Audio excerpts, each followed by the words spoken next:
Hey guys, আসসালামু আলাইকুম। এটা হলো 7 পর্ব।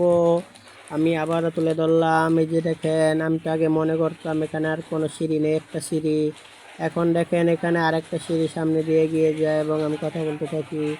যদি এই ভিডিওটা সকলের কাছে যায়, আমার স্বপ্ন 206টি দেশে ভ্রমণ এবং করব, এবং আমাদের বাংলাদেশের 64 জেলায় ভ্রমণ করবো একদম ফ্রিতে, হেঁটে হেঁটে সবখানে চলে যাব। এবং কিন্তু আমার হাতে কোনো টাকা নেই, এবং আমি চাই সকলের কাছে যাক এই ভিডিওটা। 50 billion views, 11 billion subscribe, 11 billion follower, 11 billion share. যদি এই ভিডিও থেকে সকলের ভালোবাসা পাই, আমি চাই ভিডিওটা সকলের কাছে যাক।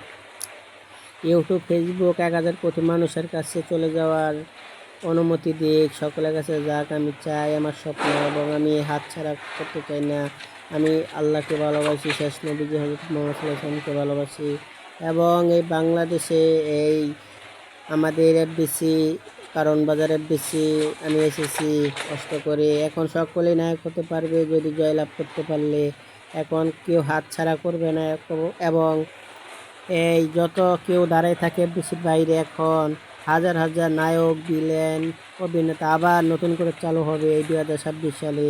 সকলেই এখানে নায়ক হবে। যে দেখেন রাস্তাঘাট সব ভাঙ্গা, এবং এতে সব আবার নতুন করে তৈরি করবে। সব কিছু ঠিক আছে, পুরাতন দৃশ্য এবং আগের সিনেমা যেভাবে দৃশ্য ছিল, যেরকম কালার, যেরকম এই যে সকলে সিনেমা আমরা দেখতাম, এবং নায়ক ইলিয়াস কাঞ্চন কীরকম কালার একটা ছিল, মনে হয় পুরাতন সিনেমা সেরকম আবার চালু হবে। এখন যেই নতুন সিনেমা নতুন কালার দেয়, সেই সিনেমার আমরা বেশিরভাগ পছন্দ করি না, আগের পরে সিনেমা পছন্দ করি। ওই রকম সিনেমা এবং নতুন নায়ক সকলেই আবার তারা নেবে, লোক নেবে এই 2026 সালে যদি জয়লাভ করে। একজনে জিজ্ঞাসা করছিল, সে আবার বলে নির্বাচন এই 2026 সালে যদি পাস করে, তাহলে আবার এই যে চালু করবে সব কিছু। এই যে দেখেন বিড়াল।